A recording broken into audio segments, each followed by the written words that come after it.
사람들에게 있어서 자유는 명백한 형벌입니다. 계속된 실패로 학습된 무기력에 빠진 대중들에게는 너는 무엇이라도 할 수 있어 라는 말은 너는 무엇이라도 실패할 것이다로 들리기 때문입니다. 안녕하세요. 누구도 읽지 않지만 읽은 척하게 해주는 남자 진주입니다. 왜 사람들은 자신의 모든 것을 희생하면서 가짜 뉴스에 속으면서도 투철한 자기 희생 정신으로 무장하는 걸까요? 맹목적인 믿음을 가진 사람들의 심리 상태는 어떨까요? 맹신자들, 이 책은 종교적, 사상적 근본주의자의 심리를 아주 잘 규명한 책입니다. A부터 Z까지 조직은 맹신자들을 어떻게 관리해야 하는지, 그리고 그 리더는 어떠해야 하는지를 사람들의 심리를 기반으로 기술한 책이죠. 이걸로도 충분히 한국의 일베워마드 현상을 설명할 수 있고, 나아가 대깨문, 박사모, 그리고 지역 갈등을 불러일으키는 사람들의 심리를 설명할 수 있습니다. 역으로 제가 표본을 딱 집어서 말하는 건 영상이 이들에겐 불편해서 들리지 않아야 하기 때문입니다. 오늘 할 이야기는 맹신자들의 심리 상태에 기반한 대중운동의 시작과 끝에 대한 이야기입니다. 우선 맹신자들의 심리 상태를 알아볼 거고요. 어떤 자들이 맹신자가 되는지, 그리고 그들을 이끌 조직들은 조직원들의 심리를 어떻게 조작해야 하는지를 알아볼 겁니다. 우선 근본주의자들의 심리 상태부터 알아보죠. 온갖 사고란 사고는 다치고 다니는 이런 노받고 설득불가 근본주의자들은 악하기보다 오히려 약하기에 극단적이라고 말합니다. 자신이 사는 세계와 자신과의 끊임없는 불협화음과 자기가 계획했던 것, 자신의 사업, 학업 등이 기대에 미치지 못하면 다음엔 더 잘해봐야지가 이들의 초기 반응입니다. 하지만 실패가 계속되다 보면요, 이런 실패의 굴레는 인간을 혼자서는 아무것도 할 수 없는 무기력증에 빠뜨립니다. 보통 독실한 종교인들은 자신의 단체를 찾아가서 신과의 대화를 하고 재출발할 힘을 얻지요. 기본적으로 맹신자들도 이와 같은 논리입니다. 책에서는 정확하게 지적을 합니다. 조직이 태동기에 지지자를 끌어들이는 것은 강령이 좋아서가 아니라 대중운동이 그들 개인의 불안함과 쓸쓸함, 무의미한 존재감에서 피신할 수 있는 안식처가 되기 때문이다. 따라서 대중운동이 성공하기 위해서는 초창기에 끈끈한 공동체 조직과 모든 지원자를 받고 융합할 포용력이 필요하다 라고 지적하고 있습니다. 좋은 선배 역할을 해줄 사람이 필요하다는 것, 이거 무슨 냄새 안 나세요? NL 냄새요. 문화대혁명 당시 추종자가 많았던 이유는 중화의 발전에 대한 욕구보다요, 대학진 운동의 결과로 3천에서 5천만에 달하는 인민이 아사하고 가정이 붕괴하고 경제가 나락으로 추락해서 고독하고 억하심정을 가진 사람들이 많았던 것이 그 이유라고 말합니다. 독일도 1차 대전의 배상금과 정신나간 인플레이션으로 가정이 해체되는 아픔이 있었습니다. 아무리 마오라 해도 히틀러라 해도 그만한 병력을 자기 희생 없는 조직원들로만은 채울 수가 없습니다. 자신의 인생이 돌이킬 수 없이 망가졌다는 척도는 단결과 자기 희생 성향으로 드러납니다. 홀로 있을 때는 실패만 했고 죽도록 고독했던 사람들은 단체에 들어와서는 따뜻한 환대와 자신의 존재를 인정해주는 분위기 속에서 열정적으로 과거의 나를 철저하게 지우는 자기 부정의 상태로 들어갑니다. 쓸모없는 자신에 대한 혐오와 그 감정을 잊고 새 삶을 살고자 하는 욕구가 이들 행동의 기초입니다. 이들은 현실을 비하하고 언제라도 과거와 현재의 자신을 부술 준비가 되어 있는 사람들입니다. 문화대혁명 당시 옛것은 모조리 숙청하라, 교육, 문화, 정치, 니들 부모까지도 라는 슬로건이 괜히 가슴을 울린 것이 아닙니다. 더 연장해서 말하면 쩔이었고 식충이었던 과거의 너 자신까지도가 정확한 말입니다. 그리고 나라는 개인은 불안함을 가지고 있지만 내가 속한 이 단체와 지도자는 결코 실패를 하지 않는 불멸의 존재여야 합니다. 그래야 비루한 내 인생에 성공이라는 것을 맛볼 수 있는 소시민의 자유라도 누릴 수 있으니까요. 괴벨스의 말 총통은 언제나 오롯이다는 말은요, 다시 말해서 총통은 언제나 옳아야 한다는 의지가 담긴 말과 동의어라고 후포는 말합니다. 그렇다면 만약 운동이 실패하면 조직을 떠날까요? 그렇지는 않습니다. 모두가 같이 했으니 책임감의 분산으로 인해서 이번의 실패는 나의 실패도 아니고 조직의 실패도 아니라 내일을 열고 천년 왕국을 건설하는 데는 그만한 대가가 따른다고 정신승리를 하면 끝입니다. 누구의 책임도 아니죠. 더 많이 극단화되고 충성심이 높아질수록 과거의 내가 지워지는 동시에 단체에서는 성공을 맛보고 지위까지 올라가니, 다시 말해 완장을 차니 새로운 인생이 여기서 펼쳐지는 겁니다. 조금이라도 의심을 품고 이성적으로 생각했다가는 실패할 것이란 두려움에 시도조차 못하고요, 과거의 비루한 내가, 철저하게 고독했던 내가, 실패만 했던 내 모습이 떠올라서 운동에 매달릴 수밖에 없게 됩니다. 그러기에 이성적으로 생각하라는 비판은 이들에게 아무런 의미가 없습니다. 이성적으로 머리를 써서 이 단체에 종사하는 게 아니거든요. 수령론은 머리가 아니라 가슴으로 받아야 하듯이 조직 임원의 판단은 옳아야 합니다. 아니, 무조건 옳습니다. 그러기에 자신의 개인적인 판단도 결코 믿지 않습니다. 개인은 철저하게 부정돼야 하고요. 혼자서는 아무것도 할 수 없게 돼야 지도자가 하는 판단에 꺼리낌 없이 불 속으로 뛰어들 수 있으니까요. 이성적인 사람들에게 자신의 목숨과 자신에게 남은 시간보다 소중한 것은 없습니다. 돈이 매개체가 되었다면 결코 조직에서 분신자살 같은 자기 희생은 있을 수도 없고요. 돈빵 몸빵도 있을 수가 없습니다. 이들이 갈망하는 것은 자유입니다. LA 프롬의 자유로부터의 도피를 인용해서 정확하게 말하자면 대중이 갈망하는 자유란 표현의 자유가 아닙니다. 내가 하고 싶은 말을 할 수 있는 자유도 아닙니다. 그건 자율적인 판단이라는 세상에서 가장 무거운 선택으로부터의 자유고, 책임으로부터 자유자, 실패로 점철된 내 무능한 인생의 자유로운 선택이라는 공포로부터의 자유입니다. 요약하겠습니다. 맹신자의 심리 상태는 경제적 사회적으로 소외된 사람이어야 합니다. 혼자서는 아무것도 할 수 없을 때 이들은 증오할 자를 찾게 되고 증오의 말을 내뱉는 조직에 가담합니다. 조직 내에서 이들은 과거의 나를 잊기 위해서 물불 가리지 않고 맹신자가 됩니다. 아무런 변화도 없지만 명예직으로서 한 단계 등업이라는 피드백도 확실하고요. 나약한 개인은 자신의 선택을 믿지 않기에 지도부의 말을 철석같이 숭배하고 지도자와 자신을 동일시하는 경향이 있습니다. 이러기에 내부 비판이라는 소리는 결코 있어서는 안 되는 내부 총질의 소리와 동급으로 들려야 합니다.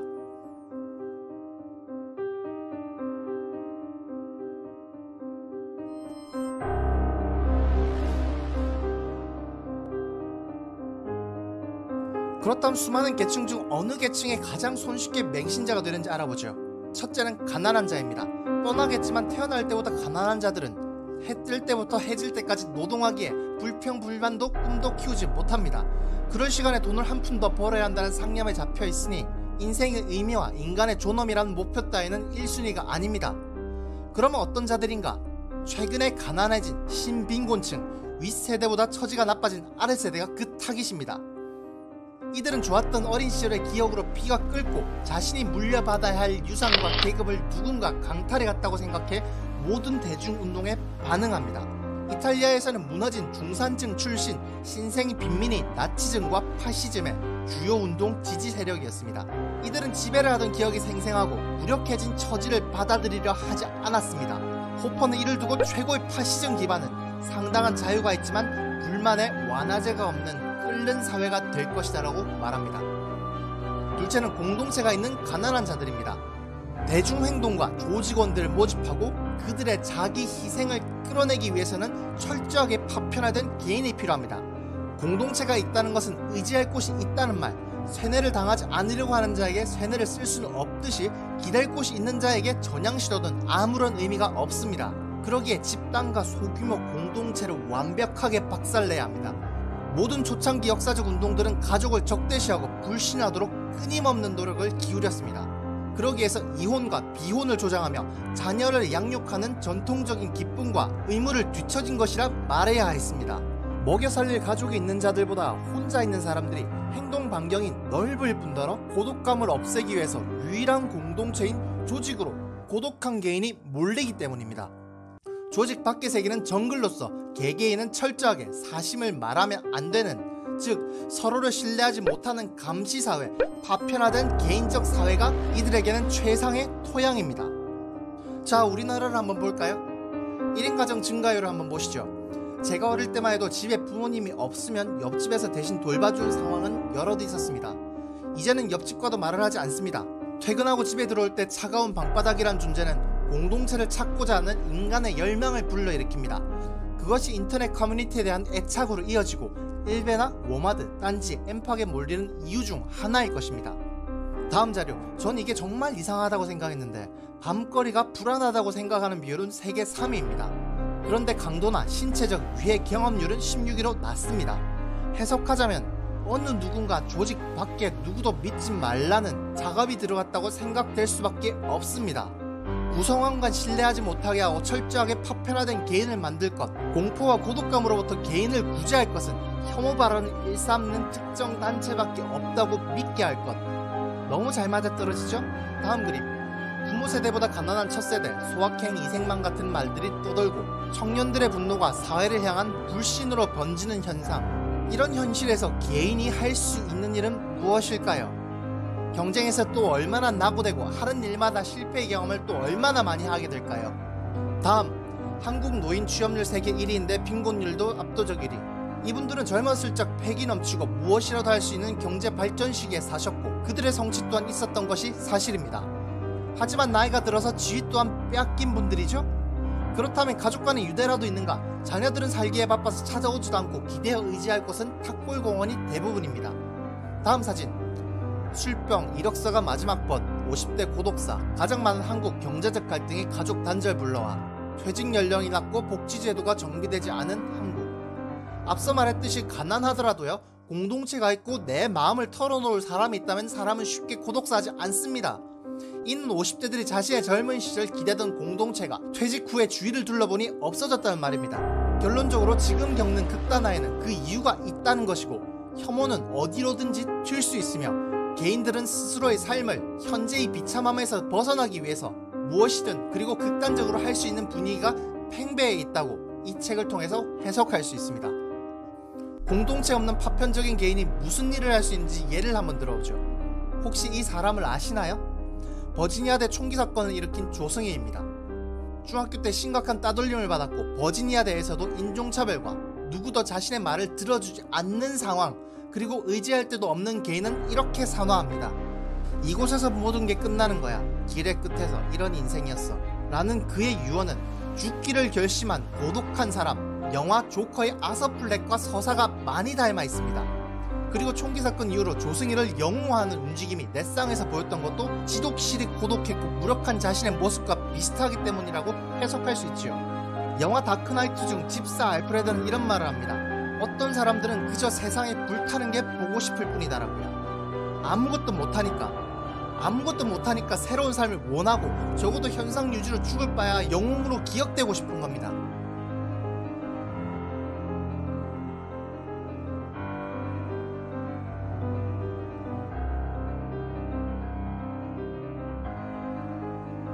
맹신자가 될 수 있는 조건을 알아보았으니 두 번째로 조직은 사람을 어떻게 다루어야 할까요? 첫 번째, 개인을 조직에 철저하게 동화시킬 것. 극적인 변화를 이루고 원하는 바를 이루고자 한다면 개인을 철저하게 조직에 동화시켜야 합니다. 앞서 말했듯이 기댈 수 있는 공동체를 모두 박살내고 살아남은 공동체의 비밀 조직원들을 심어야 합니다. 목적은 사람들을 지도자가 있는 하나의 조직으로 모이게 하는 것. 동화된 자들은 집단을 이루지 않고서는 어떠한 삶의 목적도 없어야 하지만 조직이 존재하는 한 영생을 얻을 것처럼 생각하도록 만들어야 합니다. 그래야 자기 희생도 돈방도 몸방도 가능한 재원이 될 수 있죠. 실제로 나치 수용소에서 변절하지 않은 장기수들을 보면요, 강경한 공산주의자들과 신부들, 즉 스스로의 강함에 기대기보다 결코 손상되지 않는 무언가의 일부가 된 사람들이 더 많이 버텼습니다. 죽음을 앞둔 사람이 영원한 정당이나 국가 그리고 신에 의탁하지 않는다면 필멸자인 개인은 어디를 의지할 수 있을까요? 역으로 숙청을 할 때는 당적을 박탈시키고 파문을 한다면 정신부터 붕괴가 될 것입니다. 추방당한 자는 철저하게 단체로만 살았고 누구의 명령을 기다리기만 했던 삶에 익숙한 자입니다.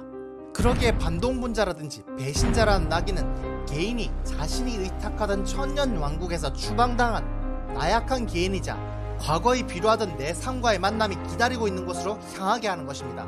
그 두려움 때문에 결코 사람들은 조직을 떠날 수가 없습니다. 더욱이 서로를 감시할 수 있는 비밀경찰들을 조직원 사이에 심고 본보기로 한 놈 잡아서 2단으로 낙인을 찍어버린다면 절대로 딴 생각을 하지 못할 뿐만 아니라요, 조직원들도 믿지 않고 철저히 지도자만 바라보는 맹신자가 됩니다. 두 번째, 완장을 채워줄 것. 채찍을 주었으니 당근도 주어야겠죠. 사람에게 자신의 목숨보다 중요한 것은 없습니다. 하지만 연극을 하고 있다고 생각하고 현실 감각과 떨어지게 만들면 죽음 또한 넘어설 수 있죠. 일본 전공투 아시마 산장 사건이 이를 정확하게 보여줍니다.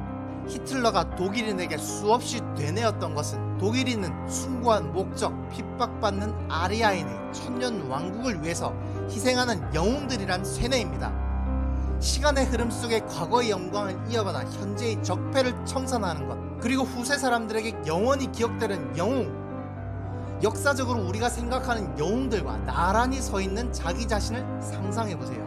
칭송받고 1000년 이후에도 2000년 이후에도 자신의 이름이 불려져 성인으로 추앙된다고 생각한다면 현재 잠시 견디지 못할 어려움 따위 승천하는 것과 비교하면 아무것도 아닙니다.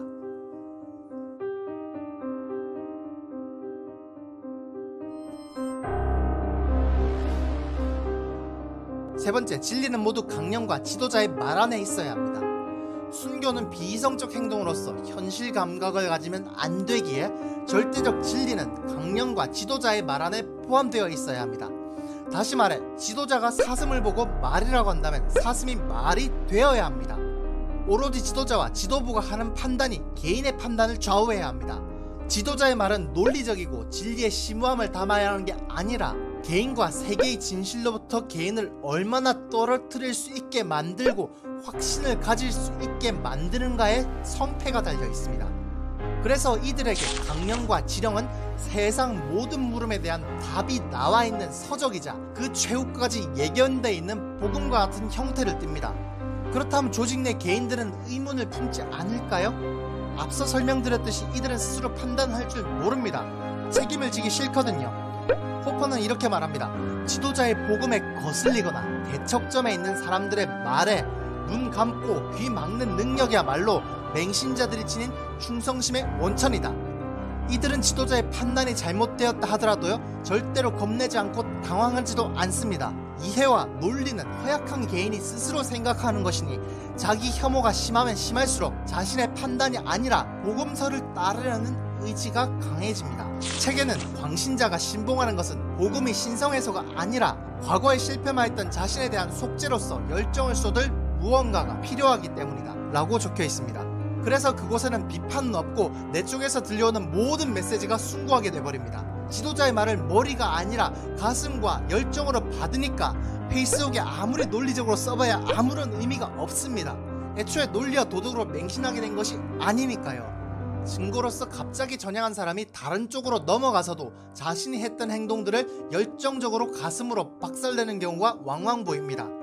때문에 여기에는 타협이라는 것은 없고 전향이나 개종뿐입니다. 양극단이 통한다는 것이 이 말이고 이들은 오히려 근친증오에 가깝다고 말합니다. 네 번째, 자신의 죄의식을 덮을 적을 만들어라. 히틀러는 유대인을 반드시 멸망시켜야 하느냐는 질문에 이렇게 답했습니다. 아니, 유대인이 없다면 발명하면 된다. 추상적인 적이 아니라 압도적으로 강한 적을 만들어내는 것이 단결의 필수 요건이다. 다른 목소리를 내는 자들을 한 목소리를 묶는 것, 그것은 비이성적 증오이고 신조차 하지 못하는 단결의 요인입니다. 우리는 세상을 있는 그대로 보는 것이 아니라 자기가 해석한 세상을 본다라는 니체의 구절을 인용하자면요, 낮은 자존감과 자기 경멸이라는 요소는 존재하지도 않을 적을 만들고요, 이 성별은 이럴 것이다, 저쪽 당은 저럴 것이다 라는 뇌피셜을 쓰면서 변론을 들으려 생각지도 않고 만만한 사람들에게 증오심을 쏜다는 겁니다. 왜냐하면 우리는 타인을 증오할 때만큼은 우월감을 느끼고 자신의 결함을 자각하지 못하기 때문입니다. 하지만 우리의 이성은 이런 증오가 비현실적이라고 가끔씩 생각하게 만듭니다. 그러면 또 정신분열이 오겠지요. 그렇다면 이런 이성을 어떻게 현실과 부합시킬까요? 상대의 말을 마귀가 하는 악마의 속삭임이라고 혹은 특정 신문이 하는 말이니 믿고 거른다는 형식으로 자기 합리화를 하면 됩니다. 이들은 이성을 진실과 거짓을 가려내는 판관이 아니라 자기 합리화의 기제로서 사용합니다. 결론적으로 가장 중요한 신념에 대한 자세와 의지력의 척도는 적을 얼마나 증오하느냐에 달려있다는 겁니다. 자신이 쓸모없는 존재라는 생각이 들 때 우리는 현재 지위가 높은 자를 망신시키고 자신과 동급으로 몰락한 인간을 만듭니다. 이는 누군가의 몰락에서 같은 형제애를 찾는 것입니다. 세계의 종말에 대한 갈망이라고도 볼 수 있습니다. 자신을 버리는 것, 조직에 들어가는 것, 내 처지를 잇기 위해서 누군가를 죽도록 미워할 것, 이 세계는 증오로서 추진력을 얻고 단체로서 책임감에서 해방됩니다. 현실적 책임의 리미트가 끊어진 증오는 무슨 일이라도 할 수 있습니다. 마지막 여섯 번째, 우상을 숭배하게 하라.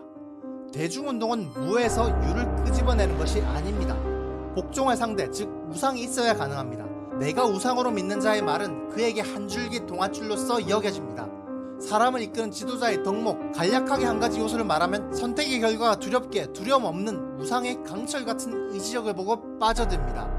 호퍼는 히틀러가 무리를 얻고 유지하게 해준 것은 지성이 아니라 말 같지도 않은 사상을 멋대로 휘두른 자신감에서 나왔다라고 기술합니다. 그래서 사람들은 우상을 믿고 베팅하는 것이고, 자존감을 되찾기 위해서 우상이 하는 말이 나의 말이요, 우상이 꿈꾸는 세상이 나의 세상이며, 우상이 나고 내가 우상이란 동일시라하는 겁니다. 여기서 나온 논리가 그 어떠한 성공도 모두 위대하신 누구의 은덕이다 라는 말의 근원입니다. 정리하겠습니다. 조직은 개인을 결코 자립할 수 없는 무력한 인간으로 만들어야 합니다. 현실에 대한 불만을 증폭시키고, 개개인은 능력은 있으나 불의한 세상이 그의 능력을 알아봐주지 않는 비극적인 사람으로 승격을 시켜야 합니다. 조직에 들어와서도 결코 다른 사람과 교류하지 못하도록 서로에 대한 감시를 해 회복 따봉 하나도 누르기 힘들어야 합니다. 조직 바깥의 메시지는 모두 악마화해야 합니다. 그러기 위해서 가짜뉴스도 서슴없이 말하고 증폭시켜 과거를 생각나게 해 유일하게 잡고 있는 조직마저 타격을 받아 과거의 트라우마가 되살아날 수 있다는 공포감을 주어야 합니다. 이들은 결코 상처를 치유받지 못하는 피해자로 남아있어야 하며, 그 극복 과정을 조직과 우상에 대한 충성으로 극복하도록 유도해야 합니다. 통선되든 무엇이든 지속적인 활동으로 유세 활동을 하여 비루한 개인과 비교되는 단체의 장엄함을 보여 하나는 전체를 위하여, 전체는 하나를 위하여, 나와 단체는 하나고 나와 우상은 하나라는 인식을 가지게 해야 합니다.